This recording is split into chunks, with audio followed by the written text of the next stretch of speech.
Bonjour à tous, bienvenue sur ce nouveau webinar organisé par Callisto. Alors aujourd'hui, 13h30 vendredi, voilà, on est heureux de vous recevoir. C'est une nouvelle série de webinars qu'on lance, le logiciel dédié à une topologie.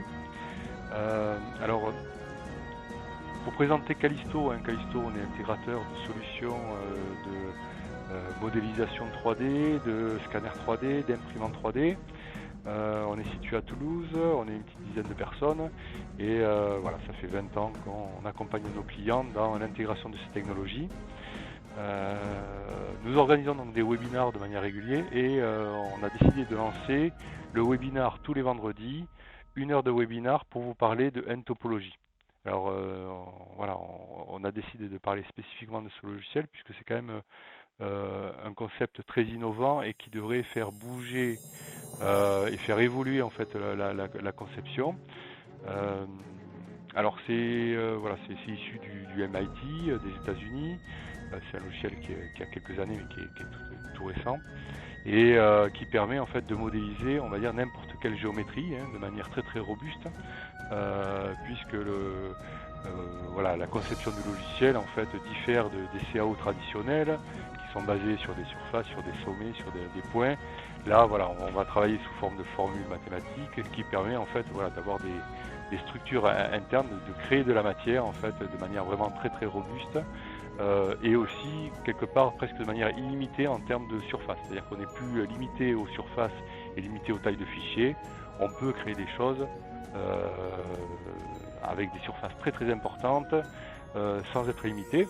Alors c'est utilisé notamment pour tout ce qui est la création de structures lattices, création de structures internes, imbriquées qui côté CAO sont très compliquées à faire ou en tout cas nécessitent de très gros moyens.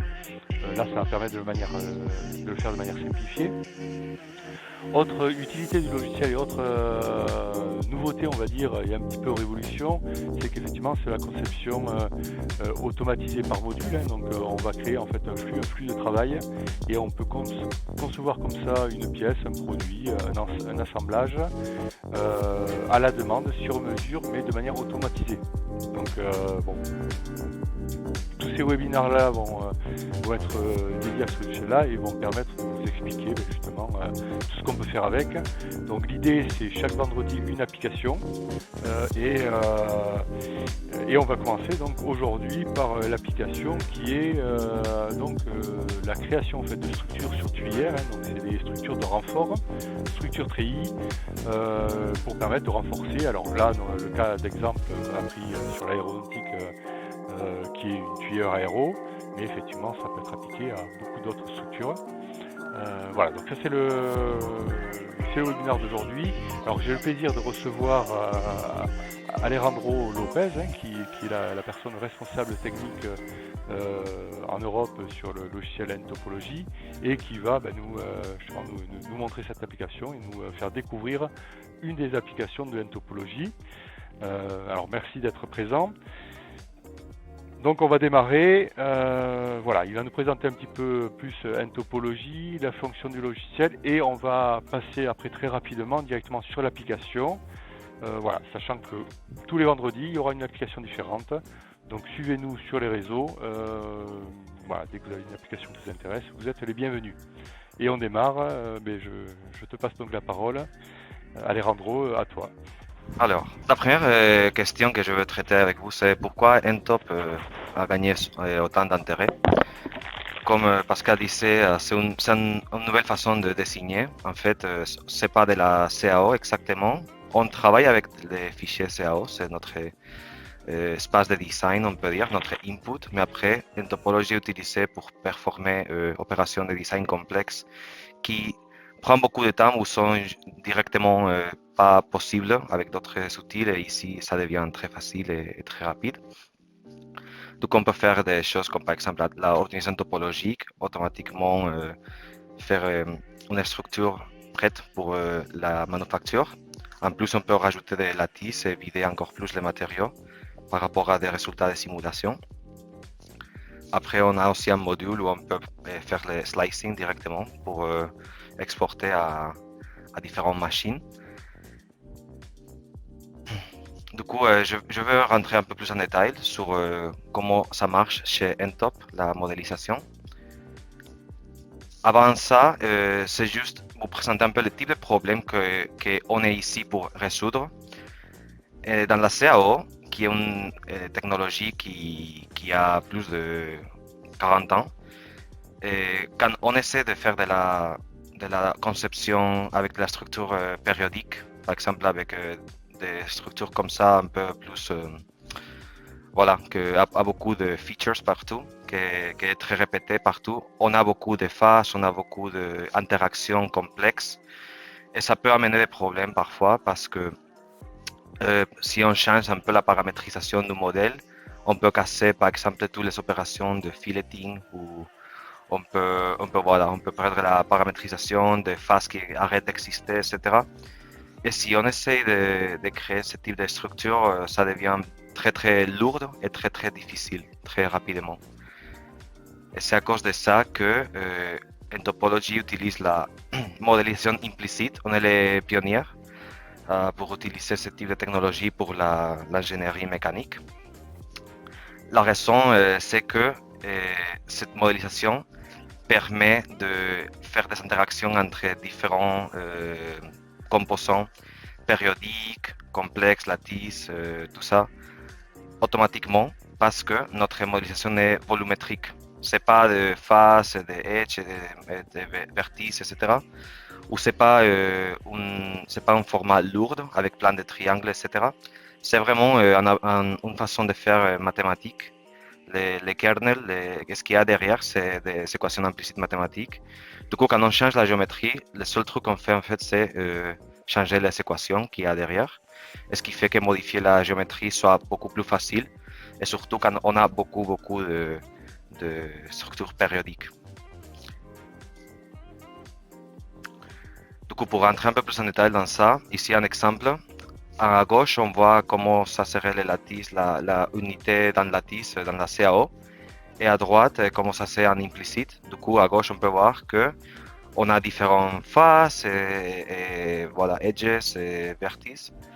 Et à droite, on a une seule équation qui définit la géométrie. Et d'accord, ça peut-être là, on dit, ok, c'est pas très, même dans la CAO, c'est pas très compliqué. Ok, alors, et si on essaie de faire un petit cube comme ça, avec plein de unités de lattice. Là, ça augmente la complexité. On passe de 16 surfaces, 20 edges et 6 vertices à beaucoup plus, comme on peut voir sur le slide. Et si on augmente encore un petit peu plus, la quantité devient vraiment pas gérable par la CAO. Normalement, dès qu'on atteint vers 10 000 surfaces sur la CAO, on casse le programme. C'est trop lourd, ça devient trop lourd et trop dur à gérer. Sauf qu'en implicite, en fait, la structure périodique, ça devient juste un truc qu'on répète dans l'espace, mais c'est la même équation qu'il y a derrière. Du coup, stocker ça et le modifier, c'est extrêmement facile avec Ntop. Et c'est pas que la structure périodique, il y a aussi des opérations comme les opérations booléennes, par exemple, qui deviennent beaucoup plus rapides et beaucoup plus évidentes. Ici, on a à gauche un cercle en paramétrique comme on l'aurait dans la CAO. Et à droite, on a les mêmes cercles, mais en formulation implicite, la technologie de Ntop. Maintenant, si on veut rajouter deux cercles ensemble, si on veut faire une opération booléenne entre les deux, vous voyez que la complexité qu'on a déjà dans la CAO, ce n'est pas comparable à celle qu'on a dans une équation implicite. Du coup, c'est pour ça que c'est pas que faire de la structure périodique, mais aussi tout ce qui est intégrer cette structure autour de notre structure avec des fileting, ça devient un truc évident avec Ntop, sauf qu'avec la CAO, c'est vraiment lourd, lent et complexe, et ça donne des erreurs souvent. Du coup, pour résumer, la CAO, elle est très bien pour désigner des formes, des design space, elle sera toujours très bien pour ça.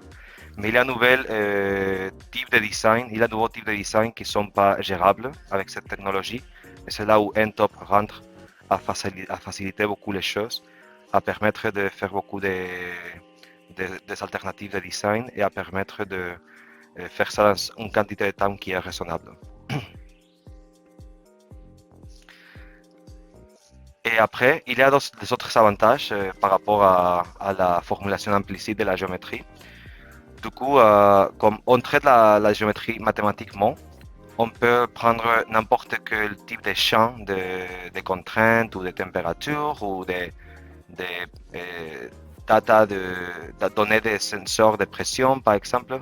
Vraiment n'importe quelle donnée. Et on peut automatiquement modifier la géométrie avec ça.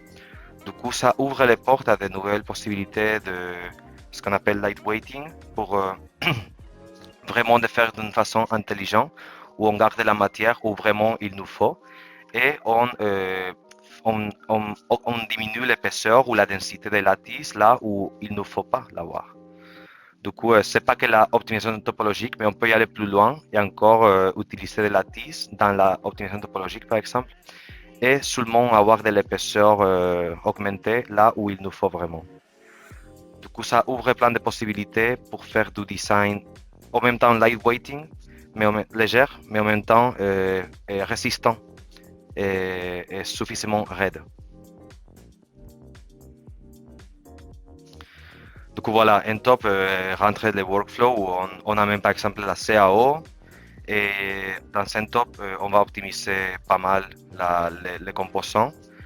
Et après, on peut réintégrer la part dans un workflow de simulation, de manufacture, ou on peut même sortir pour la visualisation dans la CAO, encore une fois, pour l'assemblage.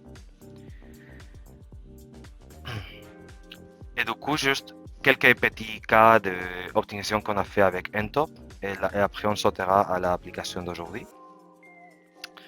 Petit exemple, un bus d'un satellite. Et avec Ntop, on a été capable de réduire la masse de ce composant 50%. Même quand, en fait, originellement, le design était fait en aluminium. Et après, on a passé à Inconel. Et la raideur même a augmenté 20%. Du coup, on a réduit du libre les poids. Ce qui peut-être ne semble pas beaucoup. C'est un composant tout petit. Mais dans l'espacial, on sait tous que c'est très cher voler. Et du coup, chaque livre qu'on sauve, on est en train d'épargner 20 000 dollars. Du coup, là, on a sauvé 40 000 dollars. Et tout ça seulement 6 semaines après d'être qualifié pour le vol. Et du coup, bon, on peut voir déjà qu'il y a beaucoup moins de matière dans le design Ntop, mais il y a encore une autre chose, c'est que la raison pour laquelle c'est si léger, c'est parce que toute la structure a de lattices gyroïdes dedans. Je suis un gros fan des gyroïdes parce qu'ils sont un très bon bilan force et poids et parce qu'ils sont très manufacturables, très faciles à fabriquer avec la manufacture additive. Du coup, voilà, ce type de design, effectivement, c'est très difficile à faire normalement, mais avec Ntop, ce n'est pas du tout le cas. Du coup, on a réussi à vraiment rajouter beaucoup de valeur avec notre logiciel dans ce cas. Un autre exemple, on est en train de lidérer la nouvelle génération d'échangeurs de chaleur, qui sont des composants essentiels pour plein de machines, plein d'industries, aérospatiales, automotrices, etc. Et du coup, le type de design qu'on permet avec Ntop et qu'on peut bien valider avec la CFD nous permet de gagner réduction de masse de 40%. Et pendant qu'on fait ça, en fait, on est en train d'augmenter encore la quantité d'échanges surfaciques entre les deux fluides. Et tout ça, c'est grâce à la possibilité d'utiliser la structure lattice gyroïde, encore une fois, avec Ntop très facilement pour dessiner ça. Du coup, on est en train de lidérer plein d'investigations avec plein de partenariats où on va vraiment changer complètement ce type de technologie pour occuper beaucoup moins de place dans tous les assemblages où là, il y a toujours un manque de place pour intégrer tous les composants. Et en plus, on va réduire beaucoup les poids. Du coup, c'est une application vraiment intéressante. Et finalement, aussi, on a plein d'applications dans le médical.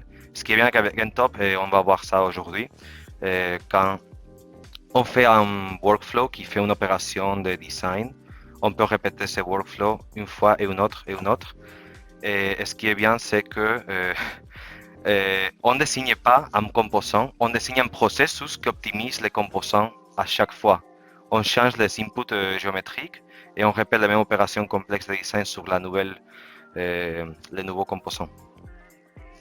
Voilà. Du coup, ça c'était la partie overview d'aujourd'hui. Et maintenant, je voudrais passer à notre application d'aujourd'hui, qui est le turbofan casing qu'on va optimiser. Voilà, du coup maintenant on est dans le logiciel, on est dans CentOp. Ici on peut voir, on a voilà, un typique engine casing, un casing moteur ou carter moteur pour un turbofan. Et du coup, il y a bien deux parties bien différenciées, la partie 1 et la partie 2.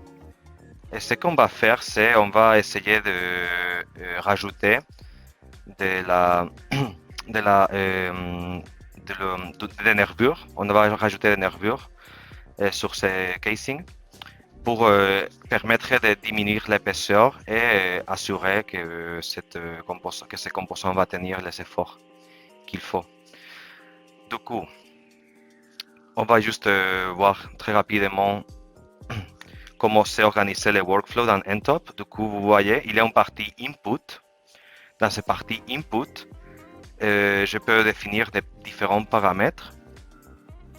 Du coup, en gros, c'est un modèle paramétrique. Si je change un de ces valeurs, tous les designs vont changer après. On ne voit pas encore le design, à quoi ça consiste, mais après, on verra plus tard comment on peut jouer avec la géométrie. Et après, on a différents modules, comme vous pouvez voir. On peut les collapser, les voir là. On peut bien s'organiser les workflows pour travailler très facilement. Du coup, la première partie qu'on a créée ici, dans notre notebook, auquel je vais donner un nom en fait. Turbofan Casing Ribbing.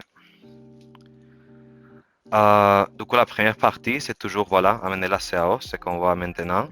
Et on peut identifier les différentes phases qui sont importantes pour nous. Voilà. Après, là, on va voir comment on peut organiser tout ce qui est les lattices. Voilà, et comment on peut créer ça et comment on peut les donner des épaisseurs.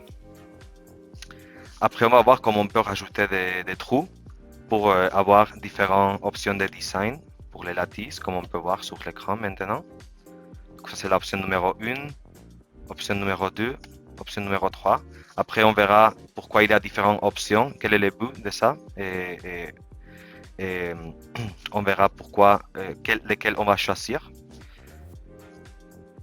Après, voilà, on aura la partie finale qui sera bien les trois différentes options, mais unies déjà au casing. OK? Et finalement, on va regarder un peu plus en détail comment on peut faire des meshes dans CentOp.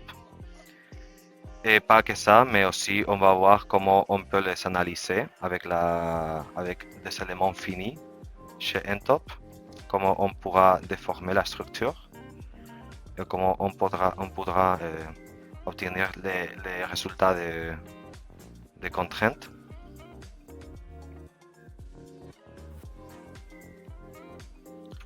D'accord?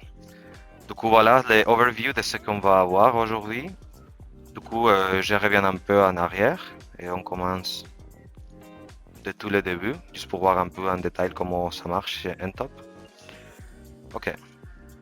Du coup, voilà, notre import il est ici. Et là, on va travailler avec ces composants à droite. Et plus tard, on verra ce qu'on doit faire pour faire les mêmes opérations sur l'autre composant. Et pour l'instant, on reste avec lui. Du coup, le premier pas, on a tout un module de lattice chez Entop. Comme vous pouvez voir sur l'écran, on a tout un module de lattice, on peut faire des structures TPMS, Triply Periodic Minimal Surface, tout ce qui est gyroïde, et voilà, volume lattice, surface lattice, etc. Du coup, ici, ce qu'on a fait en fait, on a paramétrisé notre phase CAO. Et puis, ce qu'on a fait, c'est on a défini des honeycombs triangulaires. OK? Et on l'a bien passé par toute la surface. Mais comme vous voyez, il y a plusieurs honeycombs en même temps. Et la raison de ça, c'est en fait, on est en train de faire 3 itérations de design. La première itération a 16 divisions dans les axes X. Et après, les autres ont 14 et 12 respectivement. Du coup, si par exemple, ici, j'amène seulement la première itération, on va aller voir plus clairement.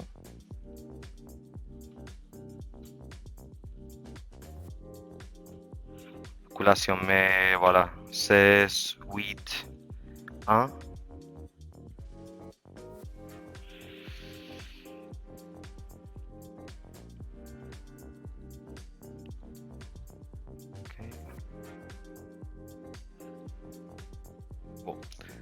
En fait, je ne peux pas les changer maintenant, mais voilà, l'idée c'est qu'on va étudier différentes divisions d'itération là-dedans. Et après, ce qu'on va faire, c'est on va prendre tous ces lattices et on va les donner en épaisseur qu'on a pris là à 1,5. Du coup, tous les variables dans CentOP peuvent devenir des variables. C'est comme un peu comme quand on programme du design. C'est à peu près la même chose. D'accord?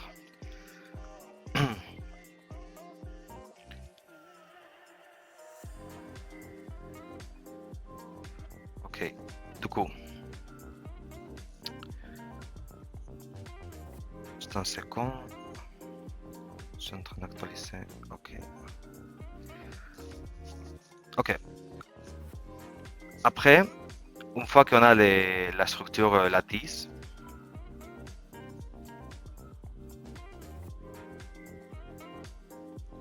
bien avec l'épaisseur, ce qu'on peut faire, c'est on peut la couper avec. On peut faire un trim operation en fait pour que ça s'adapte à la forme qu'on veut. Voilà, du coup on a passé de. On va voir là de suite.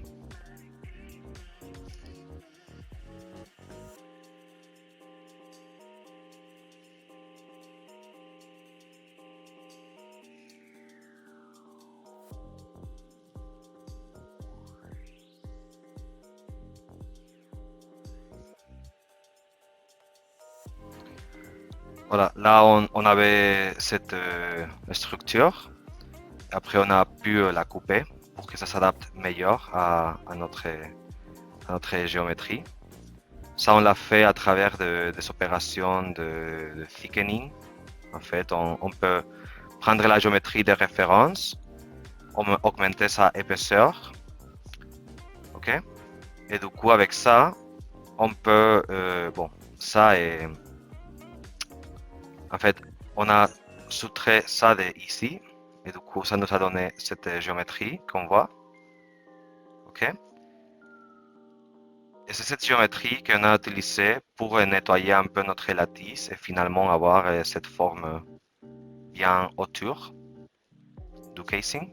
D'accord?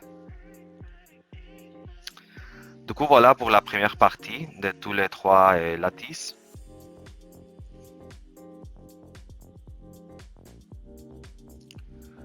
Ok. Juste un second. Ok. Du coup. Maintenant, je vais passer à la partie des trous.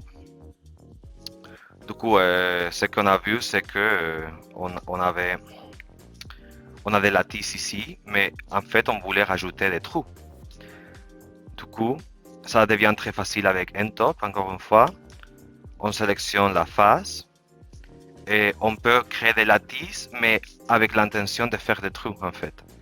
Du coup, on peut créer, comme vous pouvez voir, un lattice type column. OK? on peut créer ça. Et on donne une épaisseur, ce qui est le diamètre du trou. Ok? Et le truc, c'est que cette distribution de la colonne, elle est faite sur la même surface, avec le même nombre d'itérations. Et du coup, ce que ça veut dire, c'est que les trous vont exactement tomber au nœud de les lattices qu'on avait créées tout à l'heure. Ok? Et du coup, une fois qu'on a créé cette lattice colonne qui représente les trous, ce qu'on peut créer, voilà, on les voit bien ici. Du coup, tout ça, c'est les trous qu'on va créer. Et ça, combiné avec les lattices, va nous donner la possibilité de faire toutes ces différentes options de design.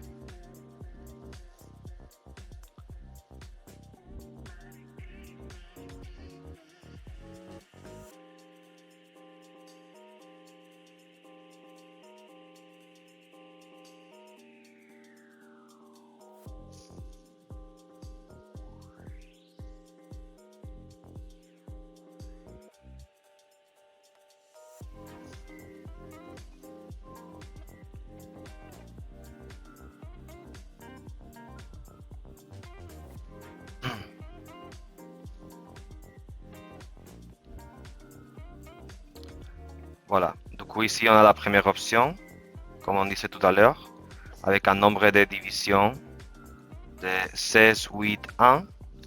Du coup, ce que ça veut dire par rapport à la paramétrisation, si on se souvient, la face, elle était paramétrisée en 12 axes, les rouges et les verts.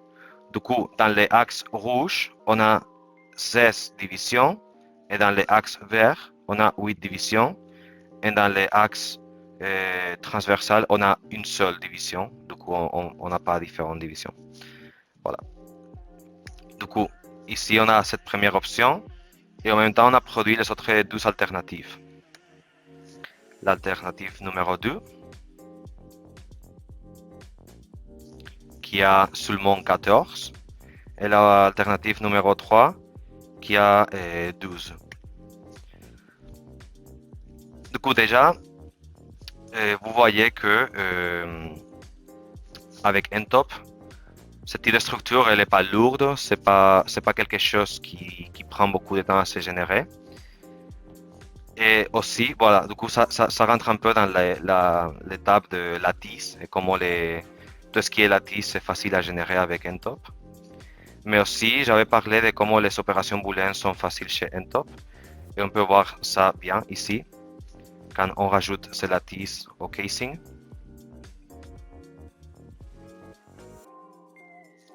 Voilà, là on peut voir les résultats pour les premiers types de lattices.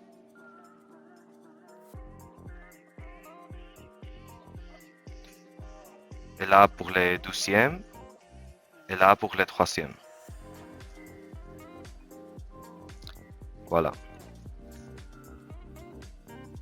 Donc on a généré ces trois alternatives très rapidement. Mais la partie plus intéressante d'Ntop, c'est une fois qu'on a un workflow, on a créé un processus, pas qu'une seule part. Et je vais montrer ça très rapidement. Si on se souvient, dans notre composant originellement, on avait deux parties. Et on a travaillé sur cette partie ici. Mais en fait, si je prends ça et je les rajoute comme mon nouveau input, et je prends cette partie et ça devient mon nouveau input ici, en fait, tous les processus qu'on a créés, on va bien pouvoir les répéter. Et du coup, on va pouvoir très rapidement obtenir tous les nouveaux designs.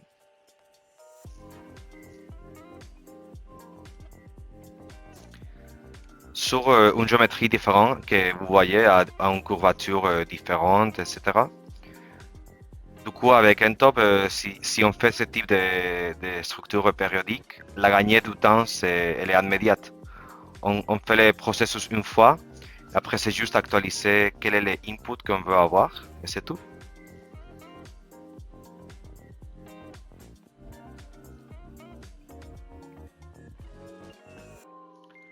Du coup, là, on va voir bientôt le nouveau design appliqué sur la partie gauche.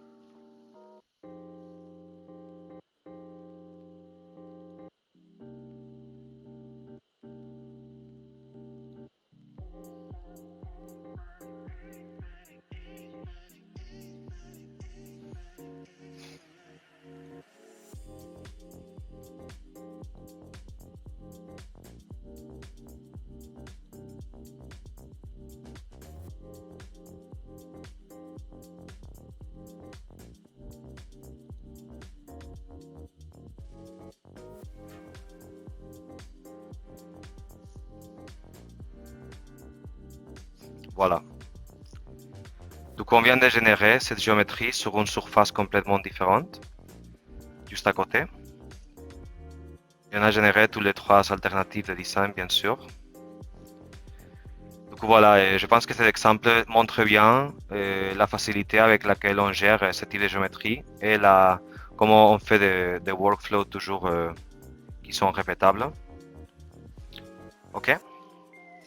Du coup, ça c'était la première partie de la présentation d'aujourd'hui.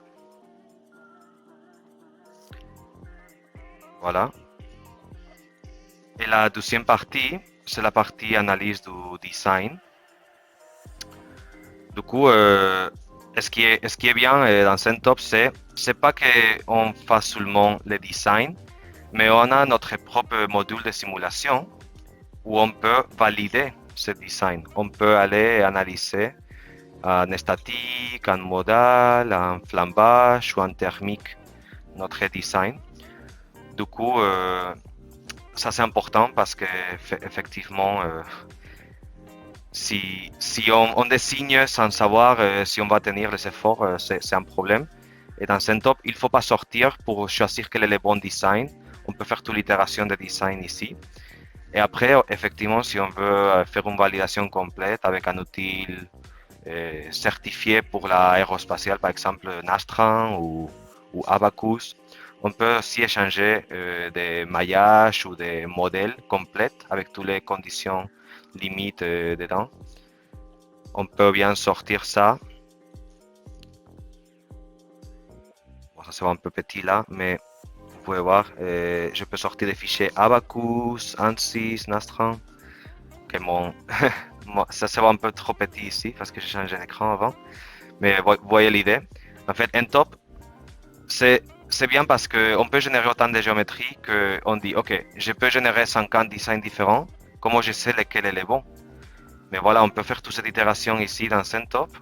Et après, s'il y a 2 ou 3 designs qui sont très intéressants, on peut exporter ça dans un autre outil de validation où on fait la simulation pour valider la géométrie. Voilà. Du coup, c'est ça un peu l'idée. Et après, l'autre aspect ici, c'est... bon, là, on est en train de faire les mèches. En fait, je suis en train de recalculer ça pour ces composants. Ça peut prendre un peu de temps, effectivement, parce que voilà, les mailles, bon, elles sont des mailles très fins. On a tout un module de maillage dans CentOp. On peut faire des volume mesh, des lattice mesh, des surface mesh. Et on peut les connecter avec des tailles constraints, des structural bonded contact, des contacts thermiques quand même. Du coup, on a tout un modèle de simulation plutôt intéressant qui permet de valider la majorité qui permet d'identifier la majorité des designs intéressants. Et voilà, là on va devoir attendre un petit peu, mais depuis quelques instants, on va voir notre simulation ici.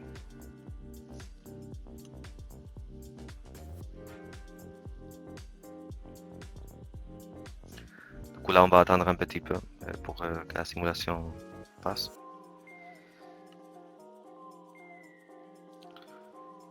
Du coup, voilà, vous pouvez voir que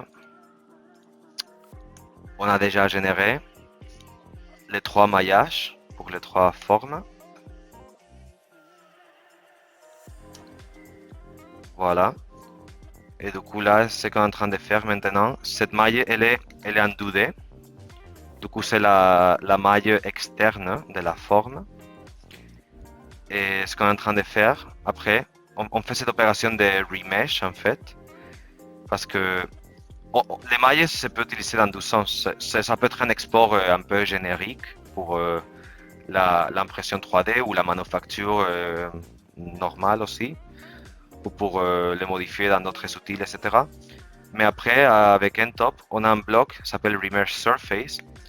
Ce qu'il fait, c'est qu'il prépare bien cette maille pour elle soit numériquement propre pour la simulation. Du coup, c'est pas juste que mettre des triangles ou des carrés partout, mais c'est vraiment faire que ces éléments ont une certaine qualité qui valent pour tout ce qui est la simulation. Du coup, on va pouvoir contrôler des différents aspects ici, comme le span angle, growth rate, etc. de la maille. Et après, voilà, on aura notre maille 2D pour la simulation d'éléments finis. Et puis, dans une deuxième étape, on va générer un volume mesh qui va nous permettre de générer des éléments 3D partout. Et comme ça, on pourra faire notre simulation d'éléments finis.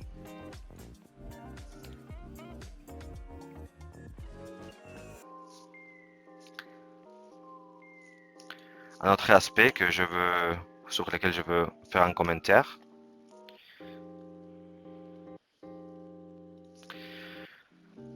Je ne vais pas montrer en détail aujourd'hui.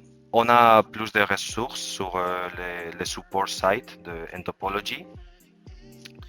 Mais en gros, on peut coupler avec avec la programmation, en Python par exemple. Et on peut par exemple varier différents paramètres. Et on peut lancer Ntop sans l'ouvrir en fait.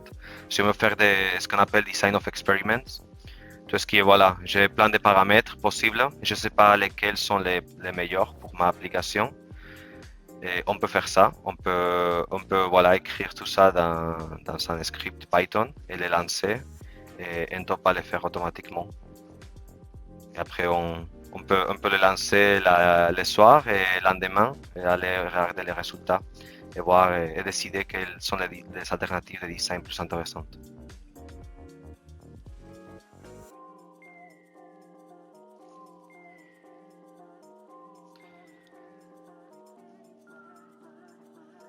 En fait, je vais ouvrir un fichier où j'ai les résultats déjà, parce que sinon ça va prendre un peu trop de temps. Du coup, ouais.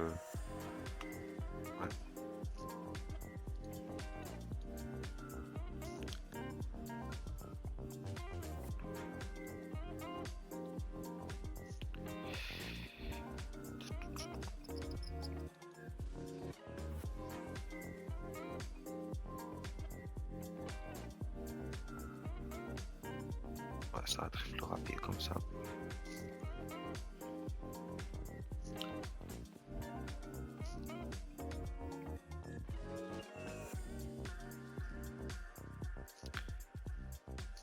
Du coup, voilà, tout ce qui est la partie maillage, en fait, ici on a opté pour faire une maille 3D très fine pour avoir des résultats qui sont bien pour les cas à charge. Mais je vais ouvrir un nouveau fichier où j'ai tous ces résultats. Je vais vous montrer un peu la comparaison entre les différentes possibilités. Donc là, on va attendre quelques instants pour ça.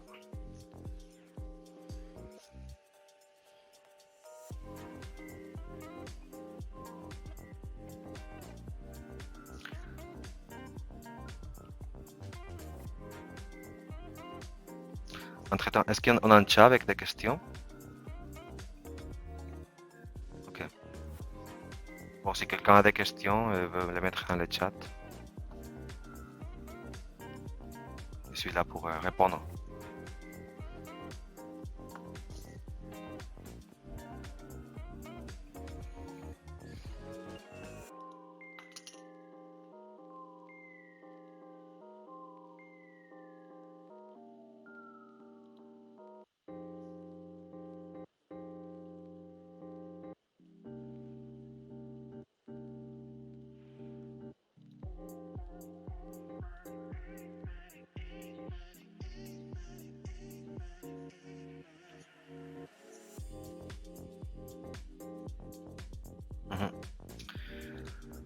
coup, même si, comme vous avez vu, on peut générer de la géométrie très complexe très rapidement, ça c'est grâce à la technologie implicite, mais c'est pas une histoire d'avoir quelque chose de très poussé. En fait, moi, je suis sur mon laptop là, qui a 32 gigabytes de RAM. On a un peu plus d'infos sur ça dans notre site de support. Ah, mais j'ai pas internet là maintenant. Bon. Mais voilà, il faut pas besoin d'un truc hyper poussé sur un laptop normal d'aujourd'hui, 32 Go, ça marche très bien. Évidemment, les plus de RAM installés, les plus rapides encore, mais vraiment pour profiter bien d'un top à partir de 16 GB, c'est possible, vraiment, à partir de 16 GB de RAM.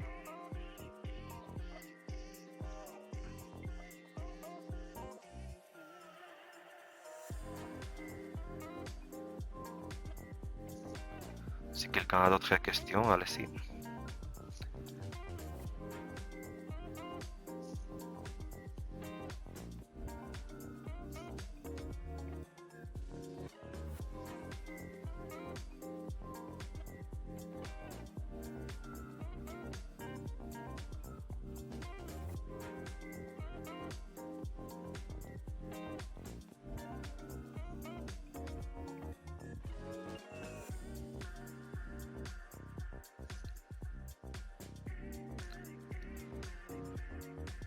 Ce que je peux expliquer un peu entre-temps, c'est tout ce qui est notre capacité de simulation et aussi d'optimisation topologique. Du coup, il y a d'autres aspects que je veux expliquer. Par exemple, on peut simuler différents matériaux, effectivement isotropiques, en linéaire et thermique, mais aussi si on a des matériaux composites ou que simplement sont orthotropiques, qui ont des propriétés différentes dans différentes directions, on peut bien faire ça, pas de problème. Du coup, là, on peut voir différents modules élastiques dans différentes directions, différents ratios de Poisson dans différentes directions, modules de torsion. Voilà, on peut faire la même chose pour la thermique, avec différentes conductivités dans différentes directions, par exemple. Et il n'y a pas longtemps, on a aussi inclus un nouveau module de simulation non linéaire thermique et aussi des simulations transientes. Voilà, du coup, Ntop, c'est vraiment un outil intégré de design et simulation et qui peut prendre en compte la simulation pour le design. Mais en même temps, on est en train de développer de plus en plus une capacité poussée de simulation. Même si ce n'est pas nécessairement seulement un outil de simulation, c'est de plus en plus souvent que les gens utilisent Ntop aussi pour faire pas mal la simulation un peu plus poussée.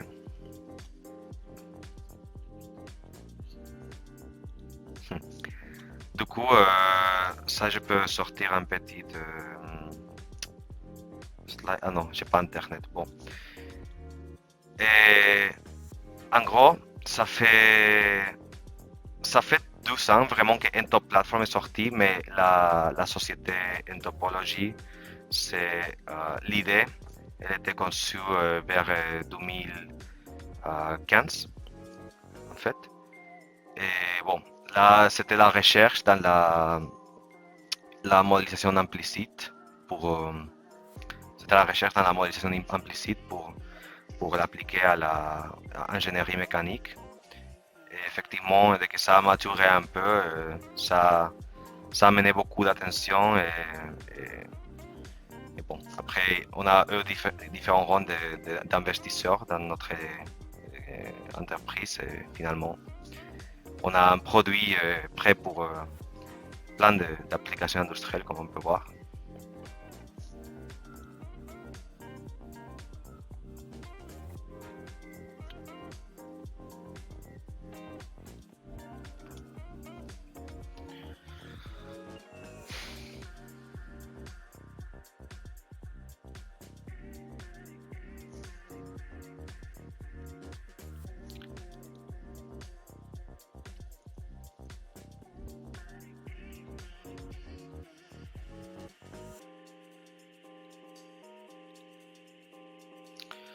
coup, ici, je vois qu'on a calculé une première maille en 3D. Du coup, ça veut dire que bientôt, on va pouvoir faire une simulation ici. Du coup, si vous vous souvenez, j'ai parlé tout à l'heure de le Remesh Surface. Du coup, ce que ça fait, originellement, on partait de cette surface ici, qui est bien pour vraiment s'adapter à la forme de l'objet. Mais le remesh, ce qu'il fait, c'est qu'il prépare cette maille vraiment pour la simulation d'éléments finis. Mais encore, ça c'est une maille 2D. Et après, il faut la transformer dans un volume mesh pour effectivement pouvoir faire la simulation. Du coup, là, on peut voir tous les éléments 3D dedans. Après, on peut choisir quel est l'ordre linéaire, si c'est linéaire ou quadratique pour les éléments. Le quadratique, effectivement, donne plus de précision parce qu'il met plus de nœuds, pas qu'à les intersections des triangles, mais aussi au milieu de chaque côté du triangle. Mais bon, si la maille elle est très fine, normalement linéaire, ça peut aussi faire le travail. Et du coup, ce qu'on a fait ici, c'est j'ai choisi avec quelle maille on va travailler pour faire la simulation. Voilà.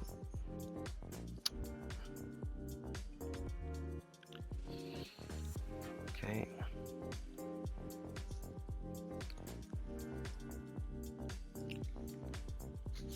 Du coup, là, on a monté notre modèle statique.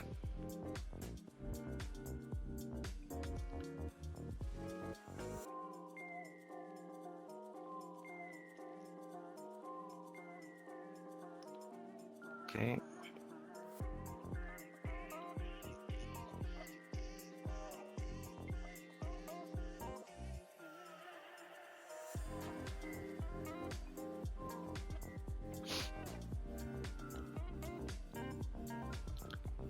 En fait, comme on a changé de quoi on allait simuler là, je vais spécifier sur quelle phase on va faire la simulation. Du coup, notre boundary pour les efforts, c'est ici, voilà. On va faire une pression sur tous les casings, comme on peut voir. Et par contre, il faut qu'on fixe les phases. Du coup, je pense qu'on va choisir cette phase pour fixer. Voilà. Et du coup, là, on va obtenir notre simulation.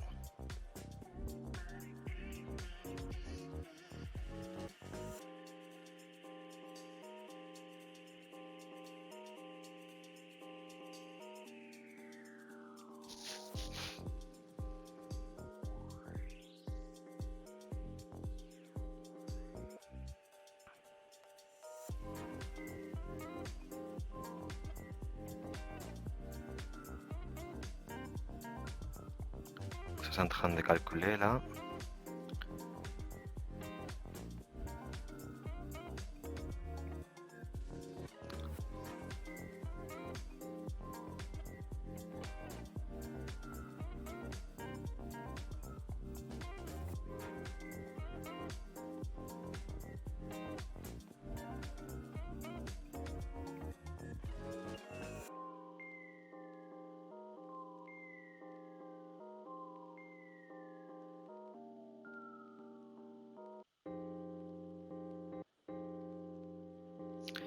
Bon, c'est pas un modèle petit, ça prend un petit peu de temps. Vous avez vu qu'il y avait pas mal d'éléments.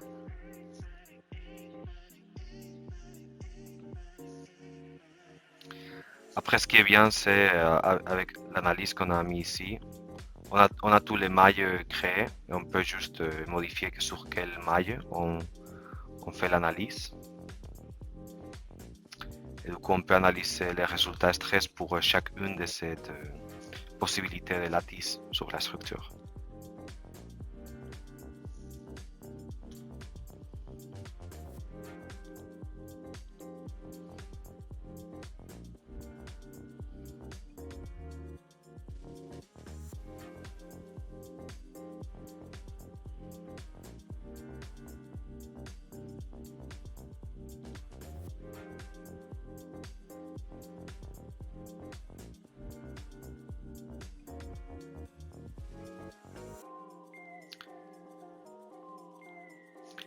Entre-temps, on peut voir, j'avais lancé des analyses sur l'autre partie du composant. Enfin, ce qu'on a fait, c'est sur l'autre modèle, on est en train de simuler le côté gauche. Et sur ce fichier que je vous montre maintenant, on a analysé le côté droit.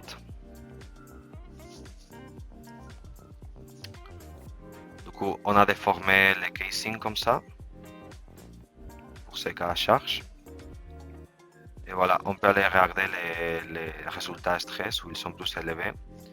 Parfois, on a des résultats un peu plus élevés autour des trous et choses comme ça, ce qui nous permet pas de voir exactement tous les résultats stress partout. Mais on peut jouer avec ces valeurs pour un peu attendre un peu plus, regarder un peu plus en détail toutes les régions en haut stress. Par exemple, si je mets 1 mégapascal, bon, c'est un casing tout petit ici, du coup, c'est pas des contraintes très élevées. C'est juste pour montrer les capacités, mais voilà. Là, on peut voir qu'on a un résultat qui fait plutôt sens. On a des concentrations de stress autour du trou, ce qui fait sens. On peut voir, voilà, comme la déflexion, elle est comme ça. Effectivement, on a plus de contraintes là, ici, où on est plus encastré. Voilà, du coup, ce qu'on veut montrer là, effectivement, il faudrait qu'on mette des cas à charge par rapport à différentes situations dans les vols du moteur. Par exemple, ça pourrait être un fan blade out ou un burst strike ou des cas à charge comme ça. Et on pourrait évaluer avec chacun de ces mèches quelle est la mèche plus robuste pour, avec chacun de ces itérations avec différentes quantités de division de la tige, quelle est l'option plus intéressante. Voilà. L'autre chose qu'on peut faire aussi, on peut prendre toutes ces itérations et on peut utiliser notre fonctionnalité Weight Savings pour comparer combien de poids on est en train de gagner pour chacune de ces options. Voilà.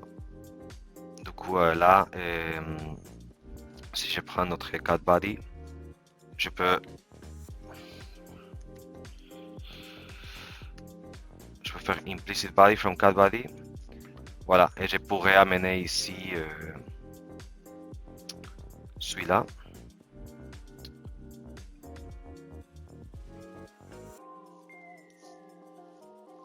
Et on pourrait comparer la gagne de poids. Ici, en fait, bon, on n'a pas réduit l'épaisseur, en fait, mais on aurait pu faire ça et on aurait pu avoir une gagne de poids et comparer chacune de ces itérations de design pour la gagne du poids. Du coup, voilà. On peut voir quelle est l'option qui gagne plus de poids.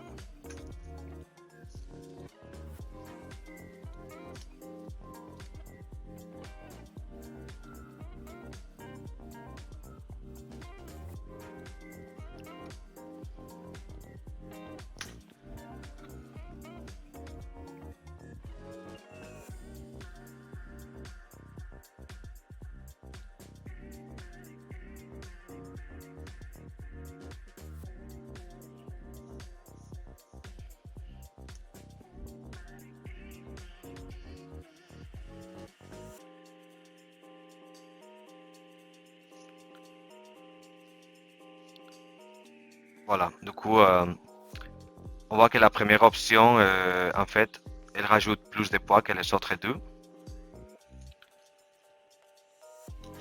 Et du coup, on peut prendre cette information en compte pour après aussi comparer les résultats de stress qu'on a pour chacune de ces options.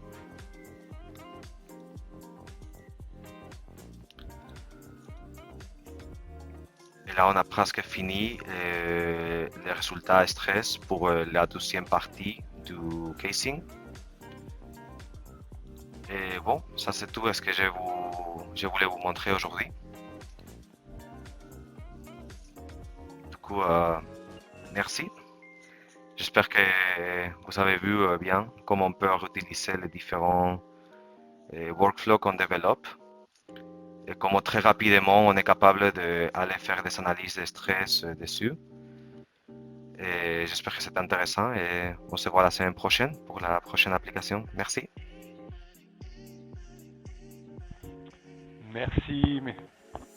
Merci Alejandro. C'était très intéressant sur cette première présentation donc, de N-topologie.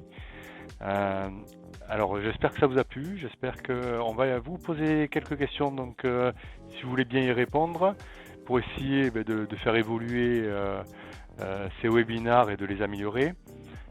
Alors on vous lance un petit questionnaire de satisfaction pour savoir si ça correspondait, s'il y a des choses à améliorer.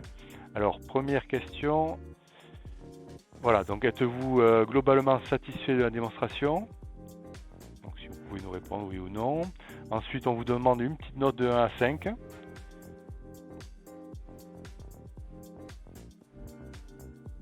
Voilà, et puis à la fin, effectivement, on vous pose la question si vous souhaitez être recontacté pour avoir peut-être un peu plus d'informations ou si vous voulez qu'on vous fasse une démonstration personnalisée de N-topologie sur votre application, ce qui est bien sûr possible. Merci encore d'avoir répondu. Donc on se retrouve vendredi prochain pour une nouvelle session N-topologie. Alors le sujet de vendredi prochain, ce sera la définition du flux de conception pour les implants médicaux. Donc on va voir comment on peut réaliser tout ce qui est structure très lissée pour l'intégration osseuse et tout le workflow en fait qu'on peut réutiliser sur différents implants et dispositifs médicaux. Voilà. Merci encore d'avoir été présent, merci Alejandro pour la présentation et on vous donne rendez-vous à vendredi prochain. Bonne semaine et bon week-end. Au revoir.